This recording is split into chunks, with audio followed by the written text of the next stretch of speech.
Hello! It is a rainy day today. Welcome to our garden. We started growing a garden a couple years ago and we thought it would be a great way, firstly, to produce our own food and to be able to donate to those in need, but also to work on soil health, to try and mitigate climate in our own backyard. So I'm going to bring you for a little garden tour and show you what we've been growing. And although it's fall, we have a lot of things that are still ready to be harvested. And then we'll be turning that into some great recipes for you all.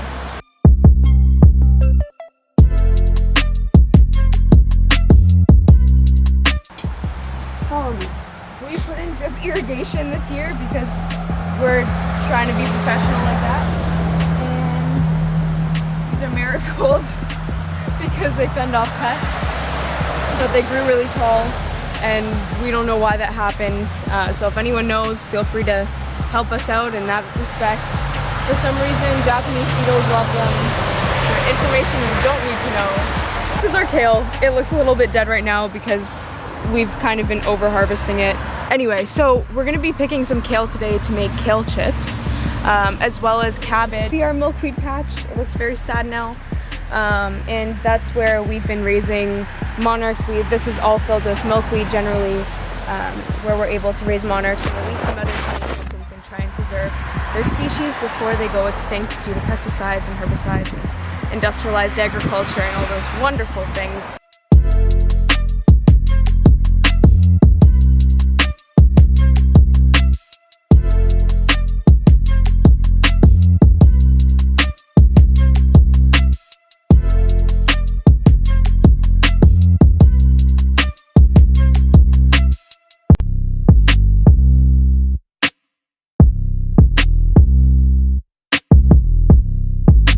If you have a little bit of room in your yard, I'm stepping on things, chard is really amazing. It grows so easily with barely any effort from us, and you get so much back from it, and it's really high nutritionally, so recommend chard from the garden.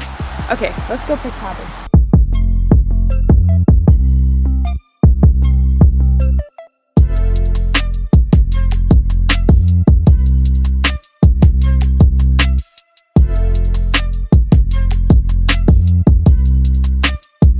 Harvesting this cabbage, it is called a Savoy cabbage. I'm a little obsessed with kale chips just because they taste good, and we recently discovered how to make them ourselves, which is so much more convenient and less expensive than buying it out there. So yeah, I'm excited to show you the recipe with some homegrown kale.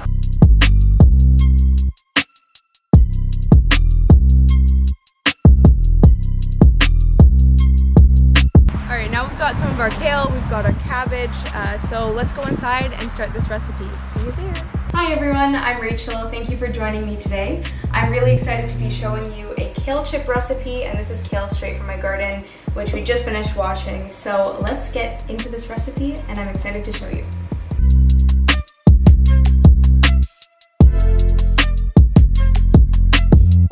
Okay, so now that this is all washed, our next step is going to be cutting it into the pieces, into the sizes that you want. And then you're gonna cut the stem out so that you don't get any of that tough fibrous area. So the next step, you're gonna keep doing this until all of your kale is chopped up and in the sizes that you want. And you can basically determine how big the chips will be.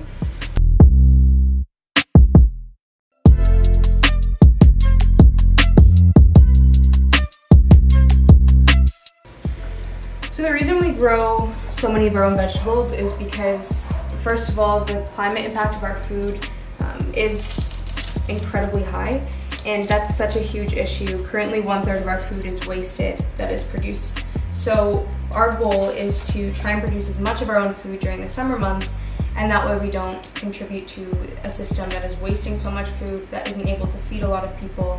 And our other option too is being able to donate, because we do produce so much of our own produce that we have extra to donate to our local food banks, to our neighbors, to those in need. So it's been a really wonderful program or system for us to be able to produce everything that we eat, because the current food system that we have right now is so chemical dependent. It's destroying our soil, our water systems, our air systems. We're using chemicals like Roundup and glyphosate, that are basically stripping the soil of any nutrients. And when our soil is degraded, it releases carbon into the atmosphere and contributes to the climate crisis, which is wonderful. So our food system in total is responsible for 44 to 57% of all greenhouse gas emissions. And that's why I'm vegan, and that's why I try and grow our own food during the summer as much as possible to see if I can be a part of the solution rather than a part of the problem. All right, so we got this all chopped up. Our kale is ready to go. So now we're going to go on to the toppings. All right, so everything is chopped, we're ready to go, and we're ready to make our topping for the kale chips. So we're gonna need cashews, garlic powder, avocado oil, fake Parmesan or nutritional yeast, up to you, dill, some salt. I'm using organic oat milk, as well as some coconut oil that is butter flavored. I use 1.5 cups of organic cashews, and the reason I say organic is just because cashews are highly sprayed with chemicals, specifically glyphosate, which is linked to non-Hodgkin's lymphoma and other types of cancers. It's a carcinogen according to the WHO, so we're going to try and avoid chemicals like that and use organic cashews in this recipe.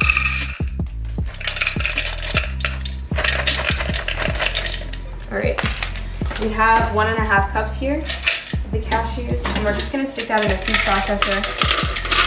If you don't have a food processor, that's fine, you can use a blender as well. The next ingredient is 1 teaspoon of salt. So I'm going to take my salt, or to taste. Some people like it saltier, some people don't. I tend to oversalt things, fun fact. So up to you.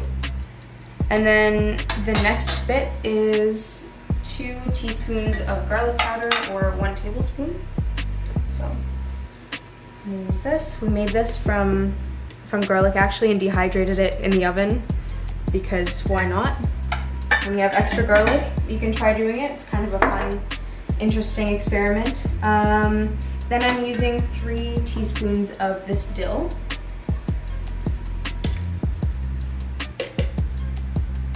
Just to add a nice, fun, fresh flavor. Again, everything is kind of experimental. It's not exactly to the T of a teaspoon or a tablespoon, but feel free to experiment and see what you like best. At the end of the day, everyone's preferences are different. The next one that we have is 2 tablespoons of Parmesan or nutritional yeast, whatever you like best. This is a vegan Parmesan by Earth Island. And I like it because it is fairly similar to the texture and taste of regular Parmesan, but this isn't available necessarily everywhere. So feel free to buy organic or nutritional yeast that is non-GMO. Just add a couple of tablespoons of that. And next up, I'm gonna add a little bit of this one, just for flavoring. This one's called Parmageddon, and it is also a version of vegan Parmesan.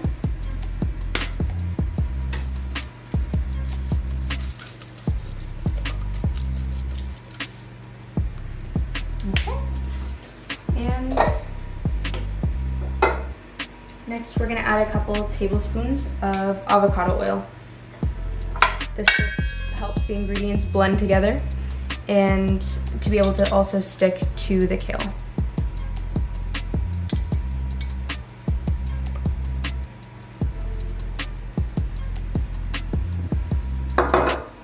I'm also going to add 1 tablespoon of this coconut oil. This is also really great for those vegans out there who are looking for a butter replacement. It is available at most grocery stores and gives everything a really nice, real buttery flavor without the terrible ingredients that some fake butter has. And it's coconut oil, so it hardens. It's a little bit warm right now, but it hardens like regular butter. So I encourage everyone to look into that. And the final bit is 1 cup of oat or almond milk, depending on what you like. I know almond milk is a little bit under scrutiny right now just because of environmental impacts. So if you can have access to organic oat milk, that's a great solution as well. Now we're just gonna mix it up.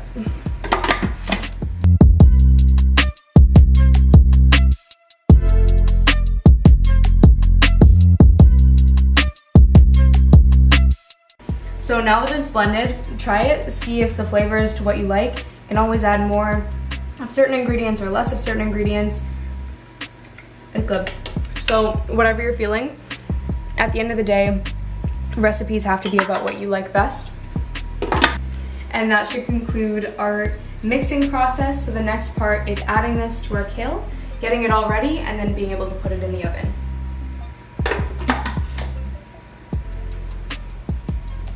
Okay, so now it's time to mix the two together. I'm just gonna grab my food processor here.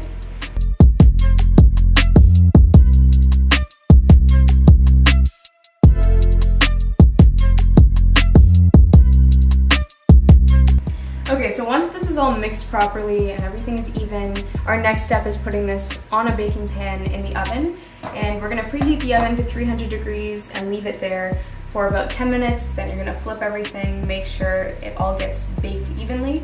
The other option is if you have a dehydrator, it makes life easier.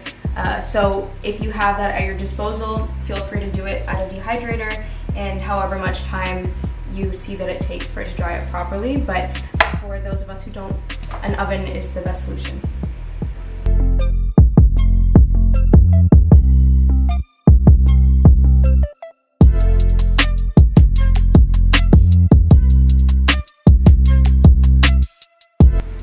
Okay, so once they're laid out, just make sure that they're not touching each other too much because you don't want them to get too stuck together, and you're gonna have to flip them once they're in the oven for about 10 to 15 minutes. At the end of the day, kale will dry at different paces, so just keep an eye on it, make sure that it's drying to your liking, and yeah, we'll see you once this is done.